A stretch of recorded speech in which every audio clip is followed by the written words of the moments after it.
ಇಷ್ಟ ಅವಧಿನಲ್ಲಿ ನಾವೆಷ್ಟು ಮಾಡಿದೀವಿ? ಎಸ್ ಎಂ ಕೃಷ್ಣ ಸರ್ಕಾರದಲ್ಲಿ 5 ವರ್ಷ ಸರ್ಕಾರ, ಸಿದ್ದರಾಮಯ್ಯ ಗವರ್ಮೆಂಟ್ 5 ವರ್ಷ, ಈಗ 2.5 ವರ್ಷ. ನೀವೇನ್ ಮಾಡಿದಿರಿ ನಮ್ಮ ಜಿಲ್ಲೆಗೆ?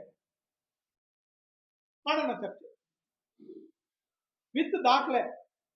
ನಾನು ದಾಖಲೆ ಇಲ್ದೇನೆ ಏನೂ ಮಾತಾಡೋದಿಲ್ಲ, ಏನು ಹೇಳೋದೂ ಇಲ್ಲ.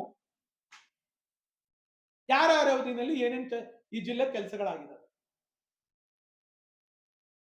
ಈ ಜಿಲ್ಲೆ ಜನಕ್ಕೆ ಮರುಗಿಸ್ತಾರೆ. ಈ ಜಿಲ್ಲೆ ಜನಕ್ಕೆ ಮೋಸ ಮಾಡಲಿಲ್ಲ ಕುಮಾರಸ್ವಾಮಿ ಅವರು, ದೇವೇಗೌಡರ ಕುಟುಂಬ. ಈ ಜಿಲ್ಲೆ ಜನರ ಋಣ ತೀರಿಸಿದ್ದಾರೆ. ಈ ಜಿಲ್ಲೆಗೆ ಏನಾದ್ರೂ ಕೊಡುಗೆ ಕೊಡಬೇಕು ಅಂತೇಳಿ ಈ ಜಿಲ್ಲೆಗೆ ಬಂದಿದ್ದೀವಿ ನಾವು ರಾಜಕೀಯವಾಗಿ ಅಂತೇಳಿ ನನ್ನಂತ ಒಬ್ಬ ಬಡವನ ಮಗನ MLA ಮಾಡಿದ್ರು, ಒಬ್ಬ ರೈತರ ಮಗ ಕೆ ರಾಜು MLA ಮಾಡಿದ್ರು, ಒಬ್ಬ ಮುಸ್ಲಿಂ ಸಮುದಾಯದವರು ಅಫ್ಸರಾಗ 2 ಸರಿ MLC ಮಾಡಿಸಿದ್ರು. ಸಿ ಬೋರಯ್ಯನವರು ರಾಜಕೀಯ ಕುಟುಂಬ, ಅವರು ಮತ್ತೆ MLC ಮಾಡಬೇಕು ಅಂತ MLCಗಳನ್ನು ಮಾಡಿಸಿದ್ರು. ಈ ಜಿಲ್ಲೆನಲ್ಲಿ ಎಲ್ರಿಗೂ ಅಧಿಕಾರ ಕೊಟ್ಟವ್ರೆ. ಮರ್ಲಿಂಗೆ ಅವರು ಆದಿಯಾಗಿ MLC ಮಾಡಿಸಿದ್ರು. ನೀವು ಯಾರು ಕೊಟ್ಟಿದ್ದೀರಿ? ಜಿಲ್ಲೆನಲ್ಲಿ ಇರೋರ್ನೆಲ್ಲ ತುಳ್ಕೊಂಡ್ ಬಂದ್ರಿ, ಮನೆ ಸೇರಿಸಿದ್ರಿ. ಇವತ್ತು ಅವ್ರ ಮನೆಯಿಂದ ಈಚೆಗೆ ಬರಬಾರ್ದು ಅವ್ರ ಕುಟುಂಬ ರಾಜಕೀಯವಾಗಿ. ಮೂಲೆ ಗುಂಪು ಮಾಡಿಸ್ಬಿಟ್ರಿ. ದೇವೇಗೌಡರು ಕುಟುಂಬ ಅದ್ ಮಾಡ್ಲಿಲ್ಲ ರೀ.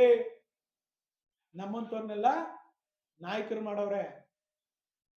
ನಾವು ಪರವಾಗಿ ಪ್ರತಿನಿಧಿಸ್ತೀವಿ, ಪ್ರತಿಪಾದಿಸ್ತೀವಿ.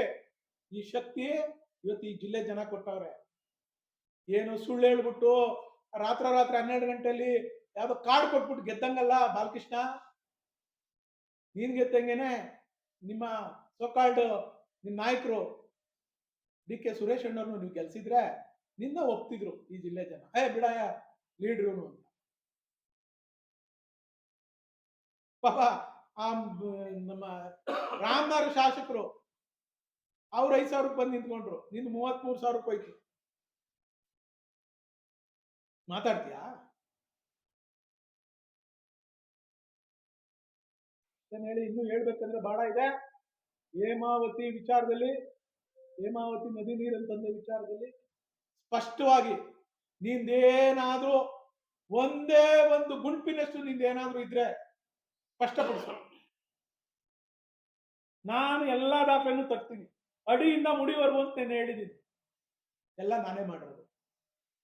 ಯಾರ್ಯಾರು ಕಾಲು ಹಿಡಿದಿದ್ದೀನಿ, ಯಾರ್ಯಾರ ಹತ್ರ ಹೋಗಿ ಭಿಕ್ಷೆ ಬೇಡಿದ್ದೀನಿ, ಈ ಯೋಜನೆ ತರಕ್ಕೆ ಹೆಂಗೆ DPR ಮಾಡಿಸ್ದೆ, ಕ್ಯಾಬಿನೆಟ್ ಅಪ್ರೂವಲ್ ಹೆಂಗಾಯ್ತು, ಮತ್ತೆ ಈ ಕ್ಯಾಬಿನೆಟ್ ಅಪ್ರೂವಲ್ ಆದ್ಮೇಲೆ ಈ ಯೋಜನೆಗೆ ಟೆಂಡರ್ ಹೆಂಗ್ ಮಾಡಿಸ್ತೋ, ಟೆಂಡರ್ ಪಾರ್ಟಿಸಿಪೇಟ್ ಮಾಡೋದನ್ನ ಕೈಕಾಲು ಹಿಡಿದು ಯಾರನ್ನೋ ಒಬ್ರು ಏಜೆನ್ಸಿ ಫಿಕ್ಸ್ ಮಾಡಿ ಕೆಲಸ ಶುರು ಮಾಡಿಸ್ತೋ.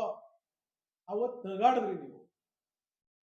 ಅವತ್ತು ಇದೇ ಮುಖ್ಯಮಂತ್ರಿ ಸಿದ್ದರಾಮಯ್ಯನವರಿಗೆ ವೇದಿಕೆಯಲ್ಲಿ ಏನಂತ ಉತ್ತರ ಕೊಟ್ರಿ? ನಿಮ್ ನೀರ್ ಬಿಡ್ಲಿಲ್ಲ ಅಂದ್ರೆ ನಿಮಗ್ ನೀರ್ ಬಿಡ್ತಾರೆ. ಜನ ಮರ್ತಿದಾರ? 250 ಒಂದು ಬೈರ್ಮಂಗ್ಲ ಟೌನ್ಶಿಪ್ ವಿಚಾರದಲ್ಲಿ ನಿನಗೆ ಏನಾದ್ರೂ ಸ್ಪಷ್ಟತೆ, ನಿನಗೆ ದಮ್ಮು, ಧೈರ್ಯ, ತಾಕತ್ತು, ಶೌರ್ಯ ಎಲ್ಲ ಇದ್ರೆ ನೀನ್ ಬೈರ್ಮಂಗ್ಲದಲ್ಲಿ ಬಂದು ಪ್ರೆಸ್ ಮೀಟ್ ಮಾಡಿ ನಿನ್ ಕೈಪಿಡಿನ ಬಿಡುಗಡೆ ಮಾಡಬೇಕು.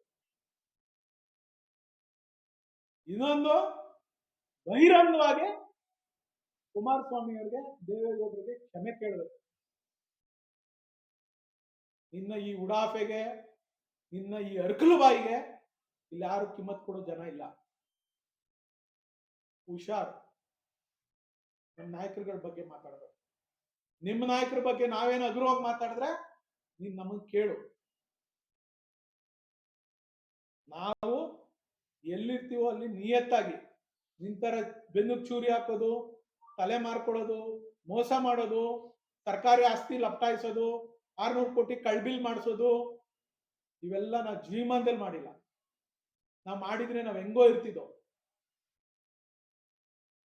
ಅವ ನಮ್ಮ ಲೀಡರ್ಗಳೆಲ್ಲ ಇವತ್ತು ಸಾಲದಲ್ಲಿ ಕೂರ್ತಾವ್ರೆ, ಏನು ಒಂದು ಪಕ್ಷ ನಂಬ್ಕೊಂಡು. ಏನ್ ಬೇಕಾದ್ರೆ ಮಾಡ್ಬೋದಾಯ್ತು. ನಾವು, ನಮ್ಗೆ ಅಧಿಕಾರ ಇತ್ತು 5 ವರ್ಷ. ಬಿಜೆಪಿ ಸರ್ಕಾರ ಇದ್ರು ನಮ್ ಸರ್ಕಾರ ಇದ್ದಂಗೆ ನಡೆಸಿದ್ವಿ. ಏನಕ್ಕೆ ನಡೆಸಿದ್ವಿ?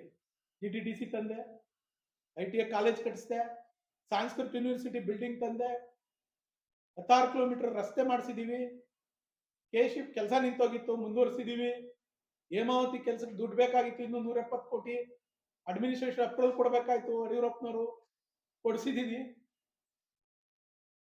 ಗುತ್ತಿಗೆದಾರನ್ಗೆ ಹೊಸ ಅಗ್ರಿಮೆಂಟ್ ಮಾಡ್ಬೇಕಾಯ್ತು, ಮಾಡಿಸಿದೀನಿ. ಹೊಸದಾಗಿ ಕೆಲಸ ಮಾಡಿಸ್ಬೇಕಾಯ್ತು, ಮಾಡಿಸಿದೀನಿ. ಇದು ನಮ್ ಕಮಿಟ್ಮೆಂಟು. ನಿಂತಾರೆ ಯಾರ್ಯಾರು ಸಿಗ್ತಾರೋ ಎಲ್ಲ ಟೊಪ್ಪಿ ಹಾಕೊಂಡು ದುಡ್ಡು ಹೊಡ್ಕೊಂಡು ಮನೆಯವ್ರನ್ನೇ ಕುಂಡ್ರಿಸ್ಕೊಂಡು ಅಗ್ರಿಮೆಂಟ್ ಏನೋ ಕಾಂಟ್ರಾಕ್ಟ್ ಕೆಲಸ ಮಾಡಿಸ್ತಿಲ್ಲ ನಾವು. ಇಷ್ಟನ್ನು ಹೇಳಿ ಮುಗಿಸ್ತೀನಿ. ಏನೋ ಪ್ರಶ್ನೆ ಇದ್ರೆ ಕೇಳಿ.